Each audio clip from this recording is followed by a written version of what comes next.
Hola amigos, bienvenidos, amigos, amigas, bienvenidos, bienvenidas a este nuevo episodio de A Dos Voces. Qué gusto saber que están ahí detrás de esta ventanita que nos une, que confluye en tantos temas que queremos ir desarrollando con ustedes y para ustedes. Estamos muy contentos porque el apoyo que recibimos es increíble, la cantidad de mensajes que recibimos. Definitivamente estoy convencida que hay muchísima gente ávida de literatura, ávida de tener esas ganas de poder leer y necesitan una guía. Definitivamente estoy convencida de que podemos ser esa ayuda y vamos a estar compartiendo experiencias para que ustedes tengan una lucecita eh, que les apunte para ese camino de la literatura. Hola, ¿cómo están? Espero que muy bien.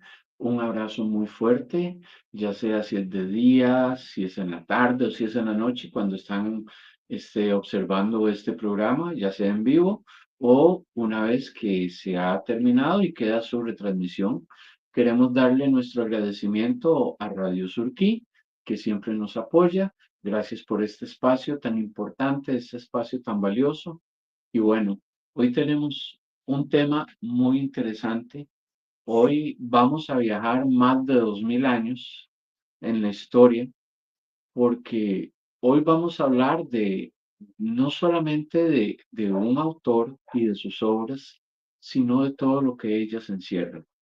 Pero yo quiero, antes de empezar ya con el tema de fondo, yo quiero contarles una historia pequeñita de un minuto en nuestro reciente viaje a España, que fue un viaje de un mes que aprovechamos minuto a minuto, nos despertábamos muy temprano y llegábamos a veces muy tarde al hotel o al Airbnb, en fin, visitamos muchísimos lugares y digo esto por una razón, que ahora lo van a saber, este viaje a España. Pero bueno, al punto que quiero llegar es que trajimos muchos libros. Ya las maletas estaban que no daban. Eran el Salveque y el carry-on, ¿verdad? Para podernos movilizar. Más de 10 kilos en libros. Sí, traíamos muchísimo y llegamos a una librería muy grande ahí en Madrid y nos encontramos con este, este paquetón, con esta caja que pesa un montón, no tienen idea, y dijimos, ¿qué hacemos? Porque aquí los libros pues, cuestan platica Sí, y resulta, lamentablemente son muy caros. sí, son muy caros y resulta que nos encontramos este paquete, nada menos y nada más, ¿cuánto era? 30 euros, unos 15.000 colones. 15.000 colones todo Los el tres, paquete. todo el paquete. Entonces dijimos, no, definitivamente, así lo tengamos que llevar en la cabeza, no sé, Donde fuera. donde fuera, no lo llevamos. Y O algo se iba a quedar y se quedó. correcto. Y bueno, también tuvimos la experiencia, aunque no es el tema, pero tuvimos la experiencia de traernos este ejemplar de Don Quijote maravilloso en Toledo, fue. Estábamos en la sinagoga de Santa Santa María, María la Blanca. la Blanca. Y vimos este ejemplar y entonces me dice Rolando, ve la belleza, ilustrado, en fin. Y entonces le digo, bueno, ¿y cuánto vale? 150 y cuánto, ¿verdad? Y me dice, mira, no, vale, es más, aquí está el precio y no me deja mentir, 11 11 euros.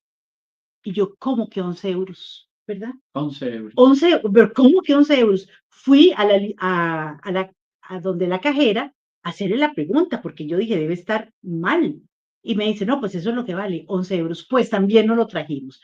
Pero este es un tema para más adelante. Bien, esta introducción respecto a esta obra, eh, lo quise hacer porque definitivamente teníamos que hacer ese sacrificio de ver cómo pasábamos los libros Y hoy vamos a hablar precisamente del escritor de toda esta saga, más un libro por acá, porque todavía nos falta. Ese escritor se llama Santiago Posteguillo. Y quiero contarles algo. Más que todo lo hago porque vivimos en una sociedad en la que el mundo literario es muy reducido y como que uno se acostumbró a que hay detractores que a veces condenan a un escritor o una escritora eh, simplemente por hacerlo, sin haber leído su obra. por reflejo prácticamente. Y pues ya uno entra o adquiere o hereda lastimosamente como esa parte negativa de volver a repetir este acto. Y entonces les voy a ser muy sincera, cuando yo empiezo a escuchar de Santiago Posteguillo y la cantidad de libros que estaba sacando, bestsellers, eh, en fin, con temas interesantes, pero libros, digamos, muy continuos, por lo menos Una producción como de cada, ¿qué puede ser? cada año y medio, cada dos. Cada año y medio, cada 2 años, que pucha, para el grosor, para lo que encierra cada libro, es realmente un trabajo que lleva su tiempo. Entonces a mí me entra como esa duda. Pues resulta que me propuse a estudiar a Santiago Posteguillo y me encontré con otra realidad. Me encontré con un escritor que es todo un conspicuo profesor de literatura inglesa, pero más allá de eso, él tiene una pasión por enseñar y él siempre busca la forma de poder llegarle a sus estudiantes eh, para que ellos aprendan en una forma amena, para hacer de la historia algo que ellos se puedan deleitar. Y encontré cosas maravillosísimas por parte de este autor. Tiene un oficio tan marcado, es una persona que hace investigaciones a costas de lo que sea, ha viajado, ha visitado muchísimos museos, ha ido a muchas ferias, que ahorita vamos a hablar de eso, ferias no de libros, sino ferias como eso tiene un nombre, que hacen actuaciones, hacen como réplicas medievales y toda esa situación, ¿verdad? Como ferias del Renacimiento, Como ferias del Renacimiento, exacto. de la Edad Antigua, ferias de la Edad Media. Que nosotros estuvimos a punto De de ver una, pero pero no coincidimos no coincidimos con el horario. con el horario, No, sí, y era invierno y yo creo que incluso por el frío y todo el asunto, sí, no, sí. no había. Y Bueno, pero aquí entonces les voy a pasar ahora a Rolando para que él sea el que presente al autor eh, ya en esa forma más detallada. bueno, muchas gracias, Laura. Eh, va- Santiago Posteguillo, pues como ya lo hemos dicho, es un escritor español, nace en Valencia en el año de 1967 y es filólogo y es profesor de literatura inglesa. Ha hecho sus estudios tanto en España como fuera de España. Cuenta actualmente con un doctorado. Y bueno, es es un autor que es bastante productivo si consideramos de que su primera novela la publicó en el año del 2006 y actualmente ya se encuentra terminada, ya está en preventa su última novela. Él ha publicado, sobre todo en considerando los temas pues, que una persona se puede interesar, novela histórica, particularmente sobre Roma, aunque también tiene otros libros que no tratan directamente sobre el tema, sino que trata incluso sobre el oficio del escritor, pero eso es un tema aparte. Entonces, él en el año 2006 publica su primera novela que se llama Africanus, el hijo del cónsul, y esta novela inaugura una trilogía que se llama la trilogía de Escipión el Africano. Posteriormente, en el año 2011, publica la trilogía de Trajano, que es esta que tenemos acá. Esta que les acaba de mostrar. Correcto. Luego saca o publica una bilogía, perdón. Es decir, una serie de 2 libros que es sobre Julia Domna, que está ambientada también en Roma, pero hacia finales del imperio, o sea, hacia finales de la historia del imperio, en la Edad Antigua, un poquito antes de que el imperio romano se divida, ¿verdad? En el imperio de Occidente y el imperio de Oriente. Y la última saga, que es esta que tenemos acá, ¿verdad? Que es la serie Julio César, que se compone de 2 tomos, que se llama Roma soy yo y Maldita Roma. La última parte de la saga es la que se va a publicar en el mes de octubre. Ya incluso se puede encargar, se puede hacer compra previa, ¿verdad? En algunas librerías europeas, porque solo esta saga sobre Julio César tiene más de 4,5 millones de ejemplares vendidos. Claro, y eso me llamaba a mí la atención. Yo decía, qué increíble, cómo una persona está vendiendo tanto, ¿qué hay? O sea, si me quiero leer para poder tener, Ujú. eh, Sobre todo porque tal vez hay una desconfianza cuando hay bestsellers, que el término bestseller de repente es un término más comercial asociado al mercadeo, asociado a la imagen, ujú, donde uno puede mirar con cierta desconfianza algunas publicaciones, algunos autores, ¿verdad? Que venden mucho y que de repente al final sus obras los ve uno en la televisión posteriormente, pero que tal vez literariamente no nos dan tanto, ujú. que uno dice, algo me está faltando. Y este no es el caso de Posteguillo. Aquí tenemos un autor de mucho renombre, de un éxito comercial importante, y no es que le estemos haciendo propaganda, pero hay que decirlo, tiene un Es éxito, la realidad. en la realidad. Aparte de eso, se van a encontrar con una persona que tiene algo que realmente me sorprende, que es recuperar el pasado para darle vida. Y sobre todo porque encontramos una novela con técnicas de escritura muy variadas. O sea, no es lo mismo lo que encontrás en esta trilogía que lo que encontrás con Roma Soy Yo, por ejemplo.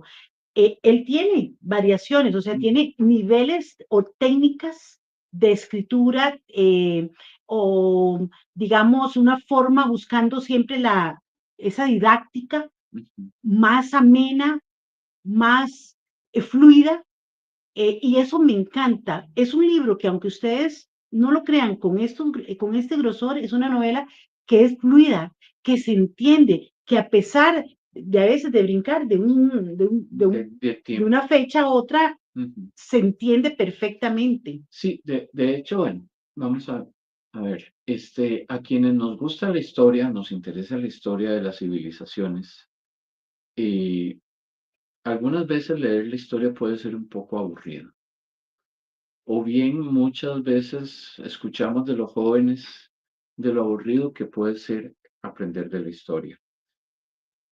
Y también se da el caso que a veces la novela histórica no siempre tiene la precisión necesaria, o bien queda con muchos vacíos, con muchos huecos. En este caso, Santiago Posteguillo nos hace viajar más de 2,500 años a Roma, con novelas que están escritas sobre la base de la investigación, sobre la base incluso de viajar a lugares donde se busquen y se hallen evidencias de los personajes que aquí se narran.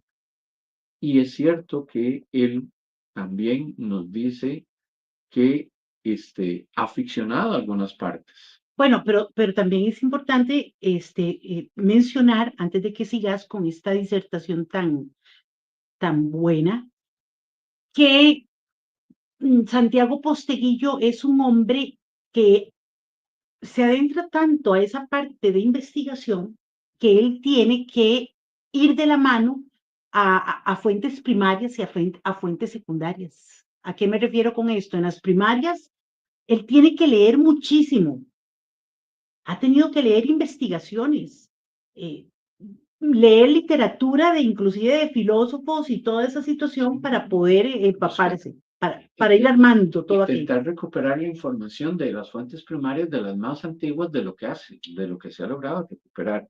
Pero no solamente eso, sino que también acude, ¿verdad? A esas fuentes secundarias donde él tiene que ir a visitar eh, cuestiones arqueológicas, museos, tiene que viajar mucho, tiene que dedicarle mucho tiempo a todo este tipo de visitas para él poder ir entendiendo e ir creando los personajes, porque eso es algo de lo que tenemos que hablar, de los personajes, cómo los va creando él, en qué se basa. Y, y bueno, y es que es tanto lo que hay que contar, pero Sí, seguí vos para no es adelantarme. importante, y aquí es importante que a pesar del grueso que tienen los libros de Santiago Posteguillo, ¿verdad? Que uno puede decir, es una novela gruesa, les cuento que yo ya me la leí. Estas son las que trajimos de España. Este fue mi regalo del Día del Padre, ¿verdad? Y les voy a contar una cosa. Si nosotros abrimos los libros de Posteguillo, al final, no solamente vamos a encontrar un glosario de términos en latín, vamos a encontrar referencias bibliográficas e incluso vamos a encontrar una explicación histórica de la novela.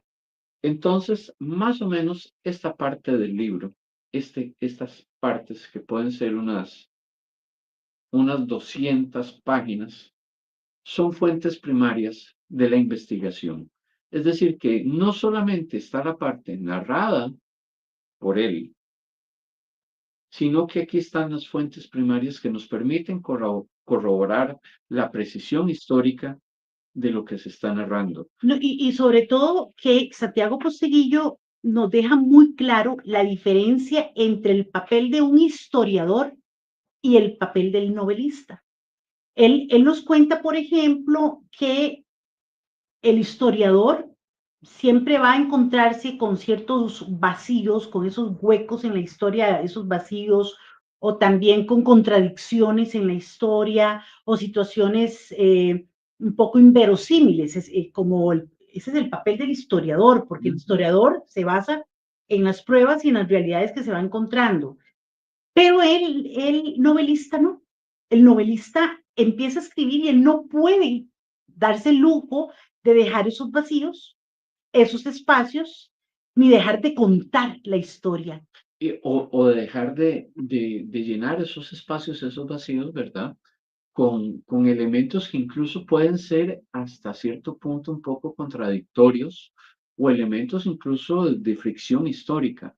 ¿Por qué? Porque, bueno, la historia también es un elemento de interpretación y más adelante lo vamos a hablar porque uno puede caer en el error con Santiago Postiguillo en cierta forma de idealizar a los personajes principales, ¿verdad? Hablamos de, de Julio César, hablamos de Trajano, hablamos de Escipión, pero no se trata de idealizarlos, sino se trata no solamente de conocer de ellos, de su vida, sino también de la historia y del entorno.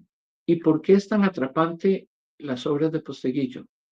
Porque estamos hablando de Roma, estamos hablando de la ciudad eterna, esa ciudad que nació en un pantano, en una aldea, bajo una leyenda que fue fundada por dos hermanos, Rómulo y Remo, que fueron amamantados por una loba, es la leyenda de la creación de Roma, y que se convirtió en el imperio posiblemente más grande de la Edad Antigua en Europa, en África y en Asia.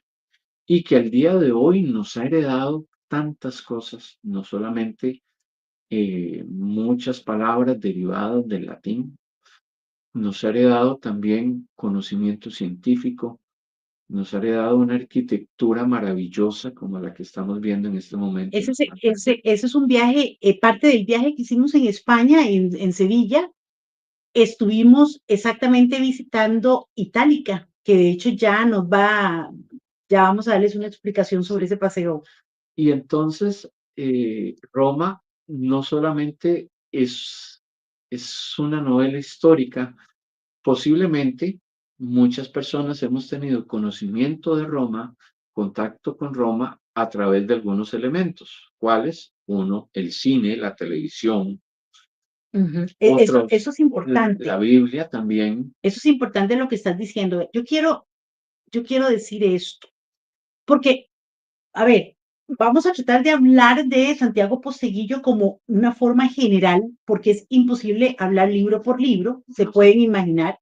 Tendríamos que hacer una saga de no sé cuántos videos. Como 4 programas por libro. Ahora bien, una vez, cuando leí el libro de don Manuel Delgado, ¿se acuerdan don Manuel Delgado, el periodista de Blanco y Negro, que estuvo mucho tiempo en Canal 7? Él criticaba un poco, por decirlo así, pues sí, hacía una crítica sobre el novelista que escribe sobre basado en la historia, porque él dice que, bueno, que la historia ya Ujú. está ahí, y Ya fue escrita, ya ya fue fue escrita, ya publicada, sabemos. ya la conocemos. Y bueno, él dice que a él le gusta más la parte de ficción, la parte que se crea de la nada, en fin. Y tiene razón, es una buena postura. Sin embargo, aquí hay algo importante. Y aquí quiero poner este ejemplo. Todos vimos la película El Titanic, una película que arrasó con los Oscars, bueno, menos en mejor actor y mejor actriz, porque eso se lo llevó otra pareja con otra película. Pero ya todos sabíamos el final del Titanic. Todos sabíamos que el Titanic se iba a hundir. Salía de X lugar y se hundía y moría mucha gente. Y eso lo sabíamos. Pero la ricura, la historia que nos vende James Cameron es sorprendente. Es una película con tanta tecnología, con tanta investigación, en fin, que disfrutamos esa película a sabiendas de que el barco se iba a hundir. Y Hubo que, una, no, y que hay elementos de rigor histórico, por ejemplo, y todo el mundo pensaba, o según las narraciones que teníamos, no solamente de la prensa de la época, no hay fotografías, no hay video en ese momento, y, y la recreación más cercana eran otras películas anteriores, como La Noche Más Larga, de que el Titanic se hundió de una sola pieza. Y Cameron nos muestra un elemento histórico, nos dice, no, el Titanic se partió en dos y la proa está hacia un lado y la popa está hacia otro lado, casi separados por 1 kilómetro. ujú, Entonces, este tipo de narración histórica y este tipo de rigor histórico nos permite conocer más de cerca no solamente a los personajes. Es que aquí estamos hablando no solamente de entender a Julio César, a Trajano, de entender por ejemplo, a Cornelia, la primera esposa de Julio César, ¿verdad? De entender a Nerón, de entender a Domiciano y un montón de personajes más que están en las novelas y que son personajes que han existido, como Pompeyo, como Cicerón, sino también entender todo ese contorno histórico, social, político que era Roma y, ojo, encontrar similitudes en la vida moderna de nuestras sociedades. ujú. Porque encontramos no solamente elementos que hemos heredado, por ejemplo, el derecho romano, pero también encontramos otros elementos humanos que están allí desde hace más de 2500 años y que siguen hoy presentes en el siglo XXI.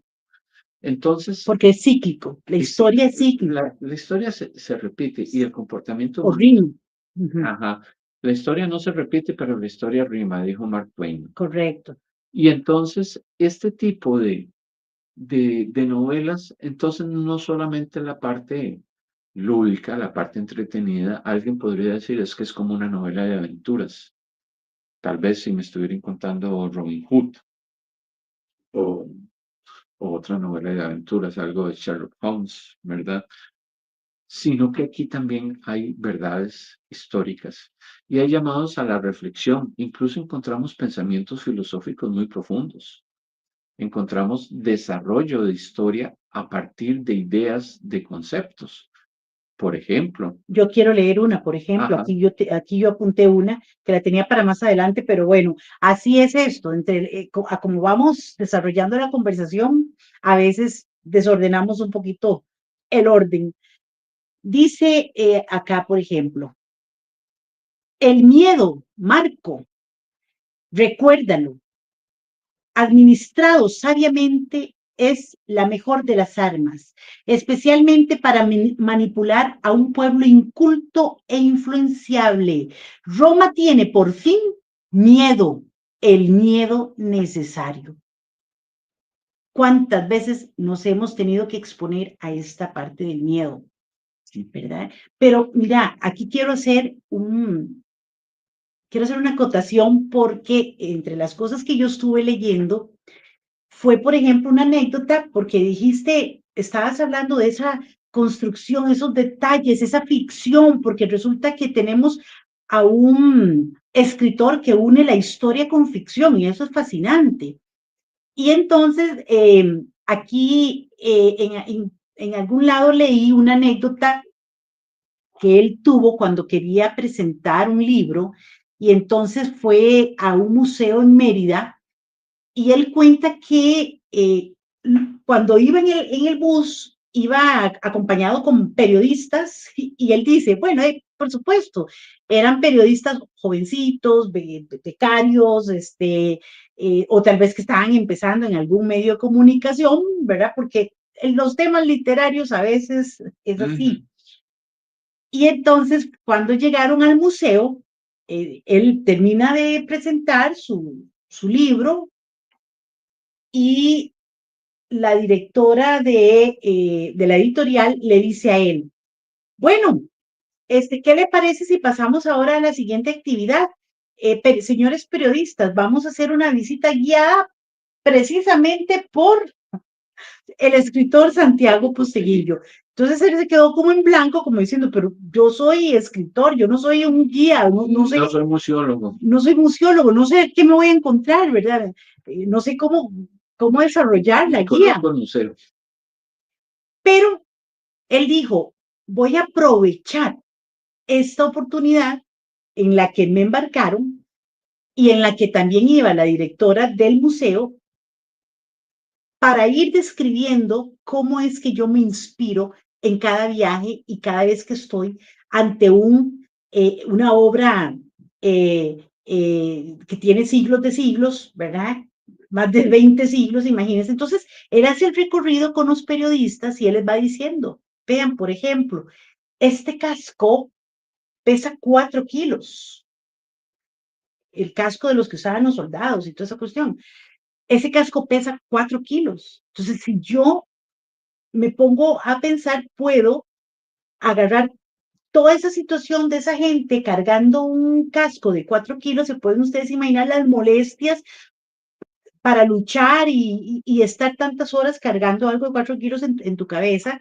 Entonces él agarra todos esos elementos, o vio un muro por allá, o vio una espada por allá, o vio una tobillera de las que usaban los romanos, y todos esos son elementos que le van dando a él esa construcción.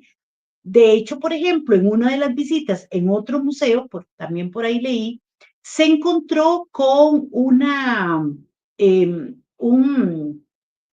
¿cómo le digo? Un cementerio, una lápida de X persona.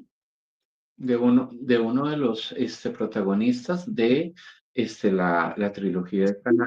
Pero la lápida que se encontró era un descubrimiento arqueológico que tenía ahí murió Pedrito en los Palotes. Ahora, él lo que dice es, bueno, ya que tengo esa lápida ahí, voy a agarrar ese nombre, lo extraigo, me lo traigo a la novela, voy a crear un personaje, a ese personaje le voy a dar vida, va a tener cierto protagonismo en la historia, pero ese personaje sí existió. Tal vez no era el amigo en la vida real, pero sí lo extrae de esa realidad de lo que él visita en cada O era museo. un nombre que era el mismo nombre, tal vez otro personaje de ese amigo, ¿verdad? Que fue amigo del emperador. Y esto Santiago Posteguillo lo maneja muy bien, como también maneja muy bien una fluidez que le permite a uno ir avanzando sin tropiezos en la lectura de sus libros. Y también él tiene algo muy importante, que a pesar de que, digamos, este libro, esta serie es sobre Julio César, no empieza con Julio César, empieza años antes de Julio César. Y lo mismo vamos a encontrar con otros personajes, tanto hombres como mujeres, que él va describiendo a través del tiempo. Entonces, Santiago Posteguillo nos lleva en una línea de tiempo donde avanzamos, a veces retrocedemos, pero ese movimiento temporal nos permite cimentar todavía mejor la comprensión de lo que estamos leyendo y de poder encajar en su diferente dimensión histórica cada uno de los hechos que nos narra. Entonces, eso es interesantísimo. ¿Por qué? Porque no es una lectura lineal. No es Correcto. una y de hecho, vean que es algo que yo les quería mencionar. La saga de Julio César, que es la última, empezó a escribirla en el 2022, 2023, ya como les dije, en 2025 sale el próximo tomo. Está en el tiempo muchísimo más antes que la saga de Trajano. Entonces, si alguien me pregunta, ¿y en qué orden me las puedo leer? Bueno, usted puede leerlas, yo se las recomendaría leerlas en la trilogía de Escipión el Africano, que nos narra toda esta historia sobre Escipión el Africano, general, que fue el que detuvo a Aníbal Ujú. y que además, de una forma muy interesante, genera los elementos para que tiempo después aparezca Trajano. Pero yo me leería primero la trilogía de Escipión el Africano, posteriormente la de César y al final la de Trajano. Ujú. Y también está esta otra opción, que es La noche en que Frankenstein leyó el Quijote, que me parece un libro muy divertido, muy divertido. Ujú. Hace unas narraciones muy curiosas, muy divertidas. Tienen que descubrirlo porque no queremos hacer spoiler de nada. Eso son opciones que les estamos dando, muy buenas opciones. Este libro pertenece a una serie de tres libros, no los podemos llamar una trilogía, pero que son muy interesantes, que si bien no tratan sobre Roma, son muy interesantes y que merecen la pena que los lean. Algo importante, yo creo que podemos entrar ya en ese tema, es bueno, que también lo mencionaste ahora, pero podemos profundizar un poquito, es la construcción de los personajes, y en especial la construcción de los maravillosos personajes de las mujeres, Sí, de las las mujeres. mujeres tienen una participación muy importante en toda la producción literaria de Posteguillo, y no solamente desde el punto de vista descriptivo, sino que su protagonismo es fundamental para la historia y que, nuevamente, si nos vamos a las fuentes históricas, encontramos de que sí hay un protagonismo, que puede haber diferencias, que hay autores que nos dicen que tal vez sí, que tal vez no, que no se ha comprobado. Es que estamos hablando de 2500 años de historia. Ujú. Entonces, nos podemos dar la libertad un poco y Posteguillo se la da y nos la da a nosotros como lectores de poder imaginar del rol que ha tomado o que tuvo una mujer como Cornelia, la primera esposa de César, O Aurelia, ajá, su cuando le mamá, dice, eres Roma, tú eres Roma, ujú, Roma eres, tú, Roma eres tú, le dice la mamá a Julio César, ¿verdad? estando pequeño, siendo un bebé. Algo importante, yo quiero aportar aquí algo importante que también leí, que es que eso es lo que me gusta de ese autor. Para Santiago Posteguillo, la construcción de las mujeres es muy importante. Y resulta que él nos habla, ya por aparte, no está en la literatura, nos habla de un test que desarrolló una escritora estadounidense junto con otra persona. Ellos como que fueron dos mujeres que escribían y hacían también estas cuestiones de cómics. Yo no soy mucho de cómics, pero sé que eso se consume muchísimo. Y entonces, en una de esas creaciones de esos cómics, sale una mujer, una amiga que le dice a la otra, mira, vamos al cine. Y la otra le dice, no, absolutamente no. y voy al cine solamente si me garantizas que la película tiene un personaje femenino con nombre. Luego, que ese personaje femenino tenga una conversación con otra personaje femenina Ujú. y que la conversación no tenga que ver con hombres. Si me garantizas esas tres cosas, voy a ver la película. Si no, vamos a ver a alguien. No, ya es un mío. Bueno, el punto es que él tomó muy en serio este test de Bagdel, como lo quieran pronunciar, y él dijo, yo necesito trabajar con eso, necesito que las mujeres cumplan con eso, ¿verdad? Que Que haya tengan ese, protagonismo. que tengan ese protagonismo fuerte, feminista, que trascienda, que tenga conversaciones entre mujeres y que enriquezcan las conversaciones en sus obras, más allá de hablar solo de, ¿verdad? Sí, Tema y de que el hombres. protagonismo de las mujeres no solamente está limitado a las mujeres romanas de la clase aristocrática. No, el protagonismo lo encontramos en mujeres de la Dacia, en mujeres esclavas, Correcto, lo encontramos en sacerdotisas, claro. lo encontramos en un personaje muy simbólico que lo vamos a poder hallar acá, que es Cleopatra, la última reina de la dinastía de los Ptolomeos, la última reina de Egipto, antes de que Egipto pasase a ser una provincia de Roma. Y eso es muy, muy importante. ¿Por qué? Porque no solamente está, y aquí muchas personas tal vez recordarán la famosa película Cleopatra de Ujú. 1963, sino que también Con esta, Elizabeth con Taylor, una mujer preciosa, divina. sino que encontramos la narración de la infancia de Cleopatra, encontramos la narración del nacimiento de Cleopatra, y entonces podemos comprender muchas cosas sobre la historia de Egipto, ¿verdad? Como les digo, es ya un Egipto que viene en decadencia como imperio, Ujú, entendámoslo en esa forma, ¿verdad? Y que al final termina convertido en una provincia romana más. Pero entonces el protagonismo femenino está en todos los estratos, está en todos los niveles.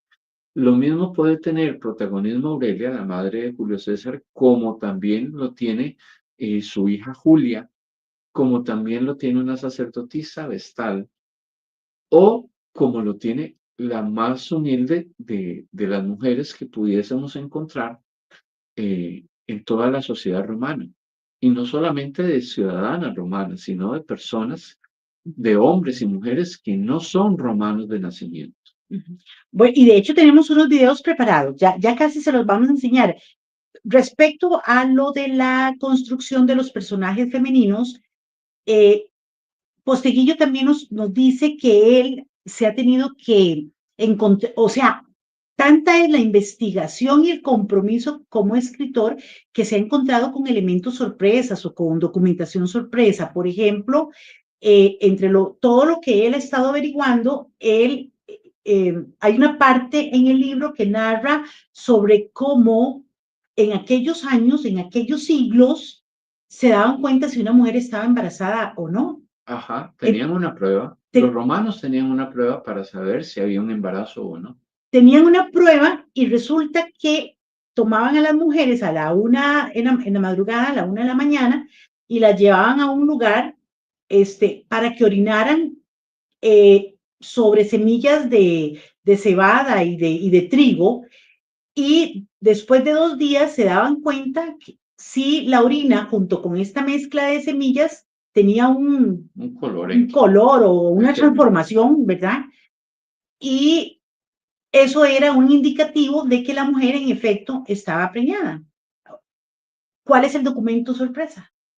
Eso él lo leyó, Ujú. pero Está está en la literatura por ahí en la literatura antigua. y él lo eh, extrae. Recordemos que Roma es muy rica en historiadores. Sí, claro. Mucho de lo que conocemos hoy en día de Roma es gracias a los historiadores, como a Plutarco, como a Plinio el joven, Plinio el viejo, ¿verdad? Que son historiadores, Uh -huh, que de ellos algo nos ha llegado, uh no -huh. todo lamentablemente, y allí está narrado este tipo de hechos. Pero esa documentación sorpresa como dice un amigo, oh sorpresa, oh sorpresa.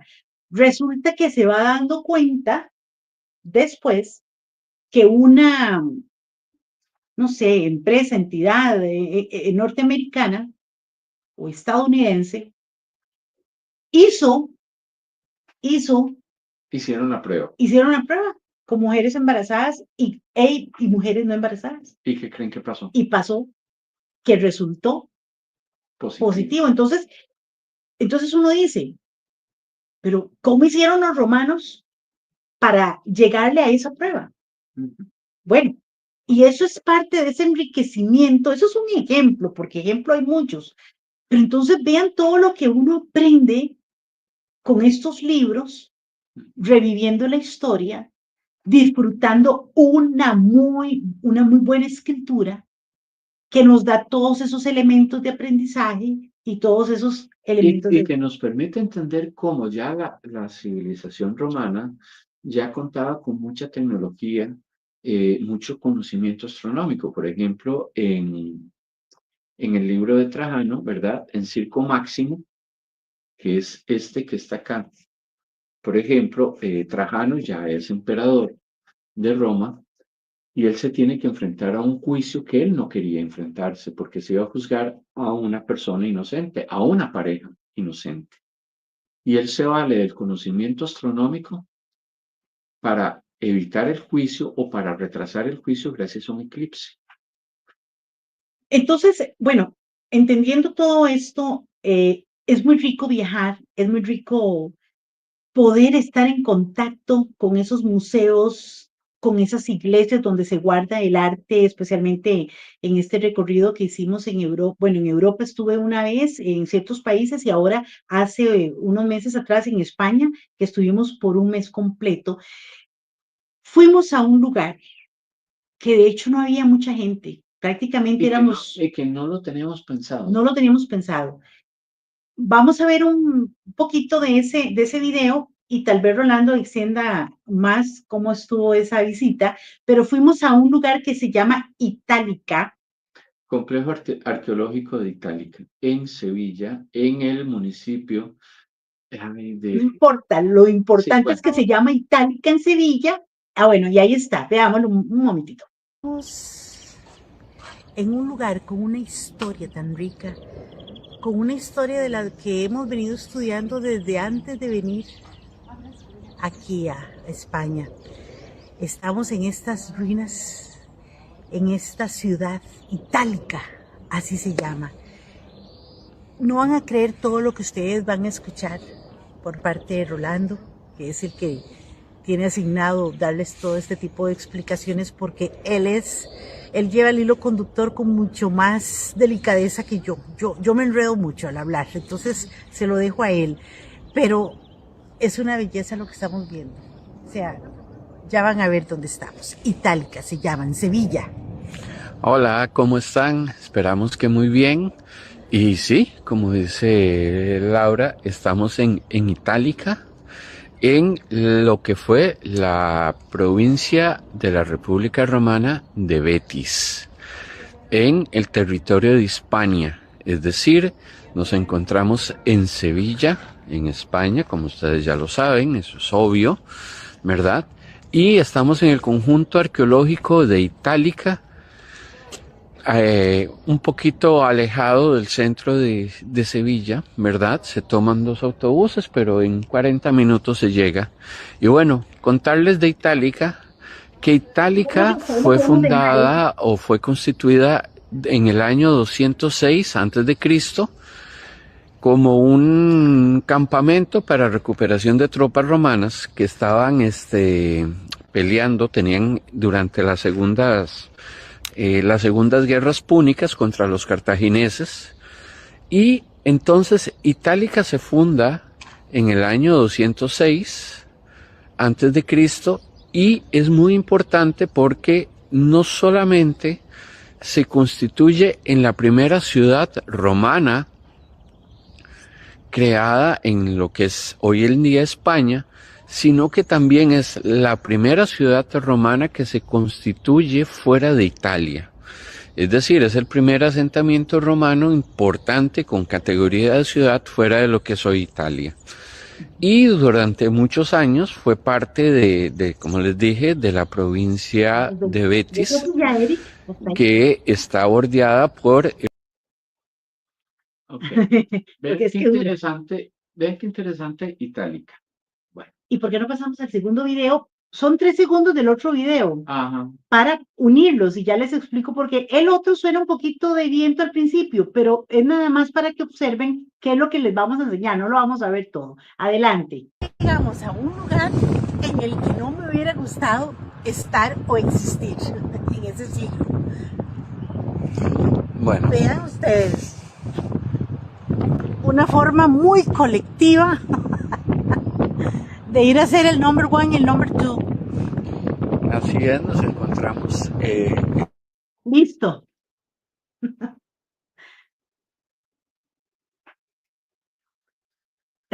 Pues ven qué interesante. Sí, Itálica es el primer asentamiento romano con rango de ciudad creado fuera de Italia. ¿Quién lo creó? ¿O durante qué momento fue creado? Durante las guerras púnicas de Roma contra Cartago, ciudad africana. Escipión el Africano. Primera trilogía de Posteguillo. ¿Qué importancia tiene Itálica?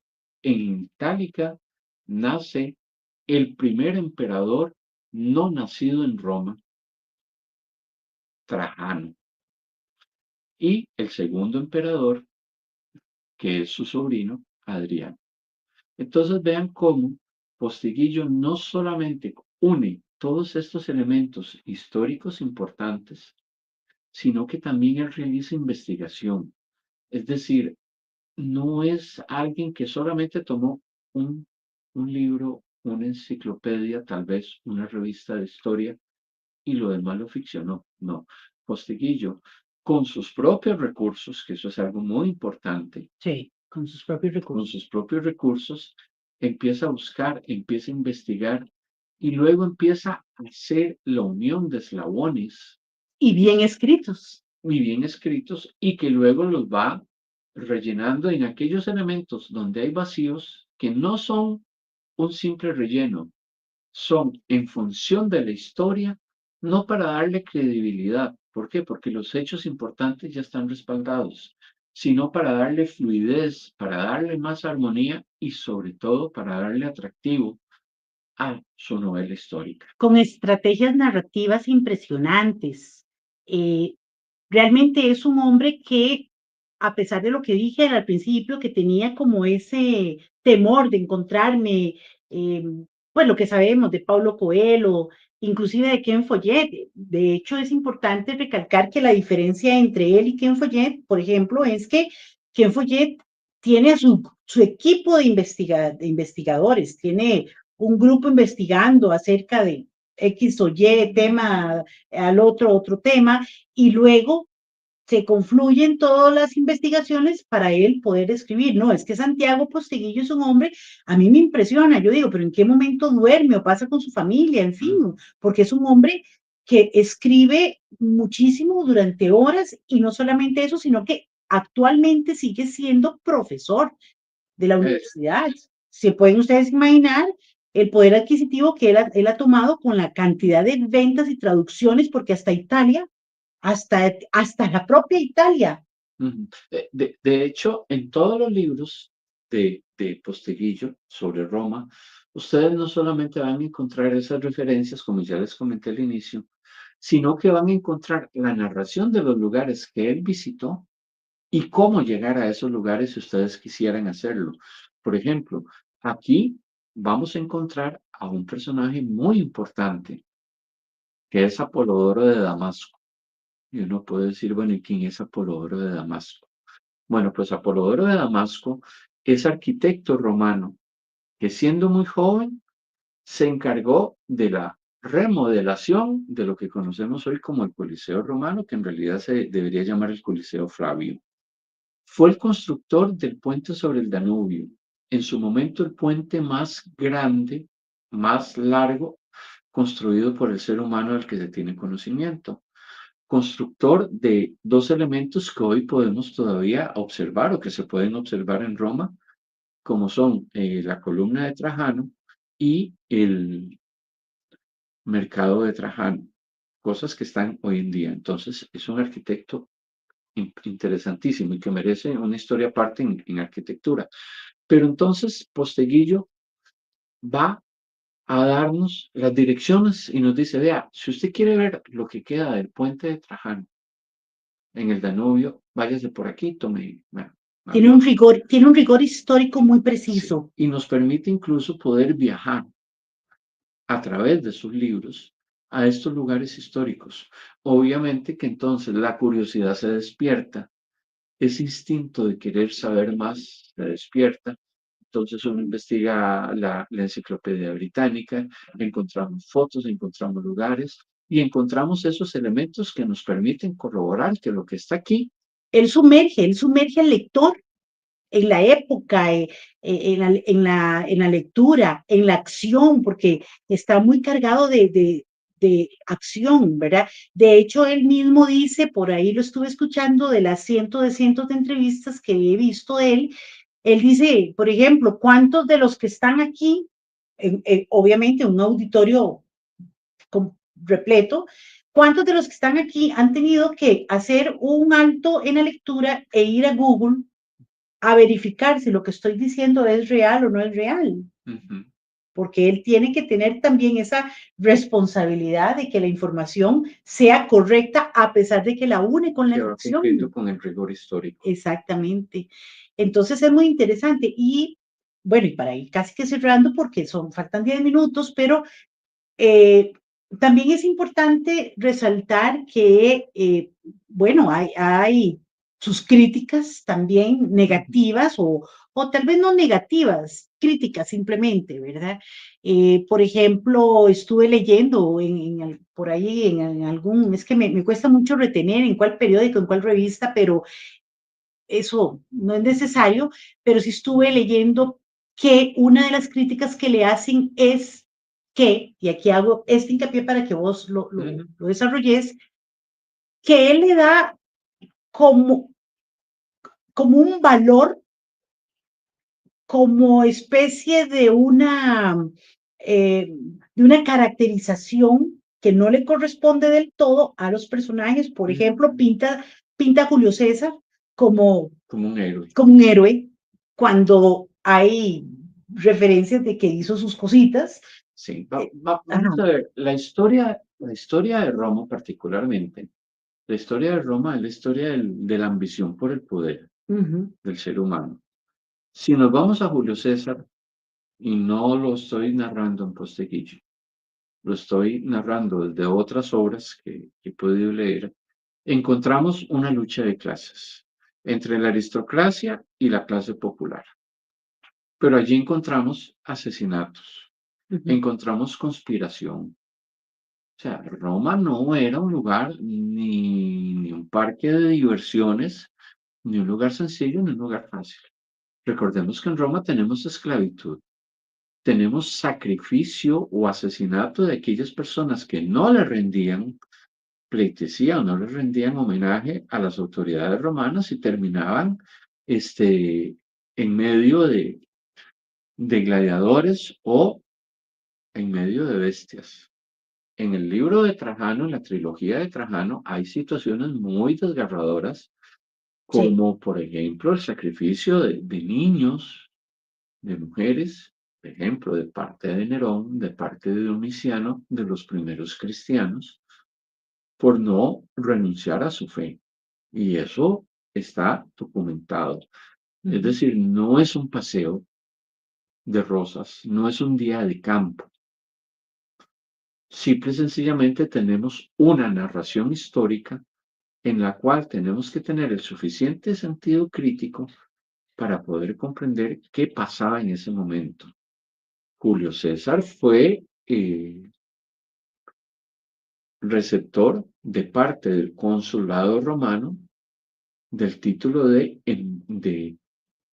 dictador, donde la dictadura no lo veamos como un término, con un sentido peyorativo.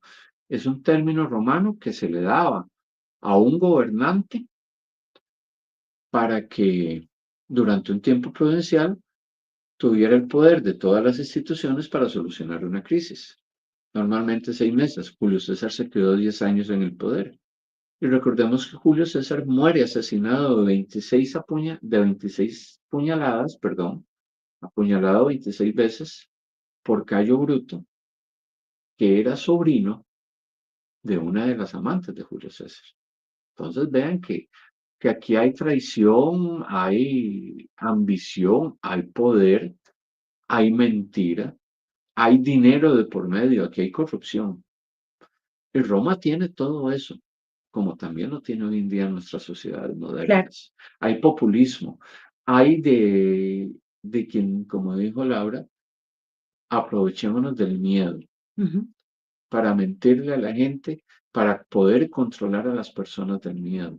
ujú. Y esto lo estamos viviendo hoy en día en muchos ámbitos sociales en muchos países del mundo.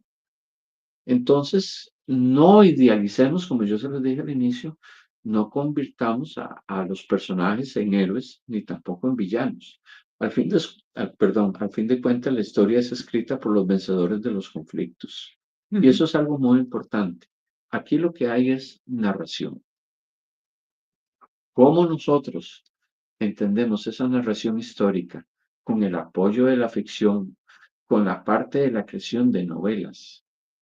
No solamente para entretenernos, que puede ser un fin, sino también para poder aprender y poder desarrollar sentido crítico. Hoy trajimos esta opción o estas opciones de lectura para ustedes.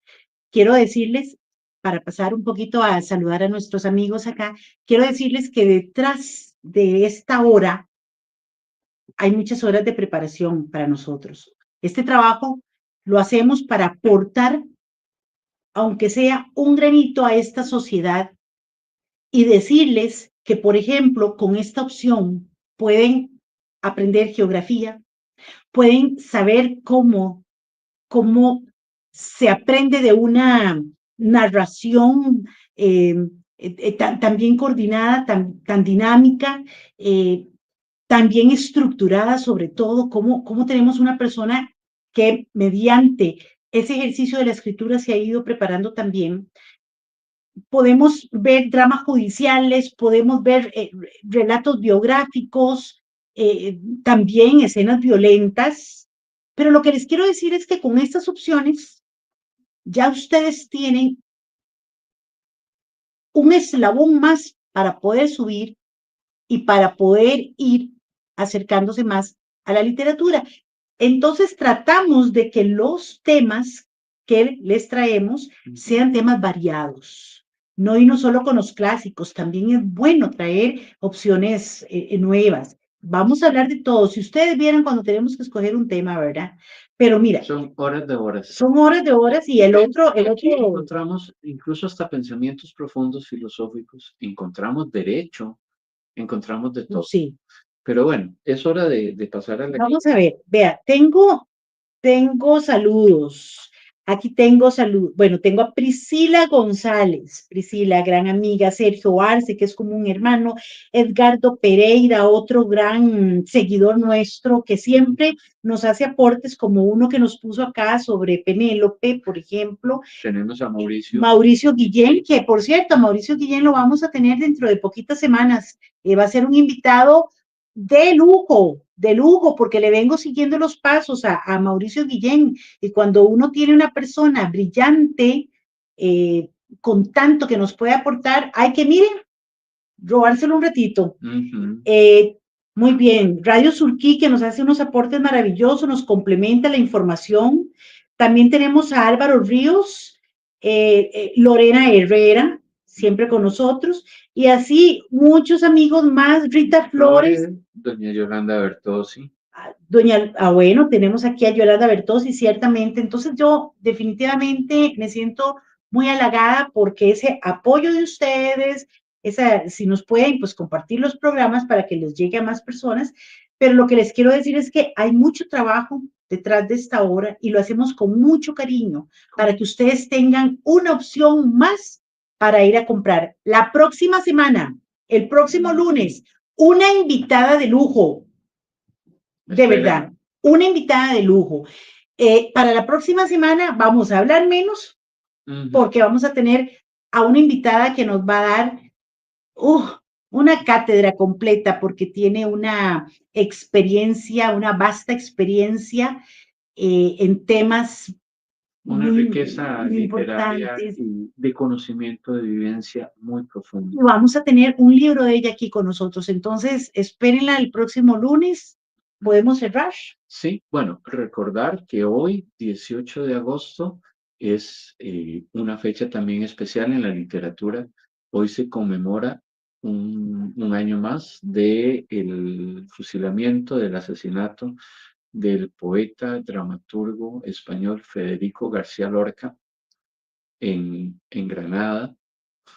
Y recordamos también un poema de Antonio Machado que se llama El crimen fue en Granada. Lo pueden buscar, lo pueden El leer. crimen fue en Granada, sí. Y yo quiero dejarles otra vez, como cada momento, nuestro agradecimiento a ustedes por darnos su compañía. Nos sentimos honrados. Gracias nuevamente a Radio Surquí. Y esta frase precisamente de Federico García Lorca: que todos tengan libros como tienen pan. Así es. Nos vemos el próximo lunes, amigos. Gracias por habernos acompañado. Es un enorme placer para nosotros poder estar con ustedes desde A Dos Voces. Hasta luego. Hasta pronto. Desde las montañas de Heredia, transmite para redes sociales Radio Surquí, un faro para la democracia. Radio Surquí, la voz de la oposición responsable.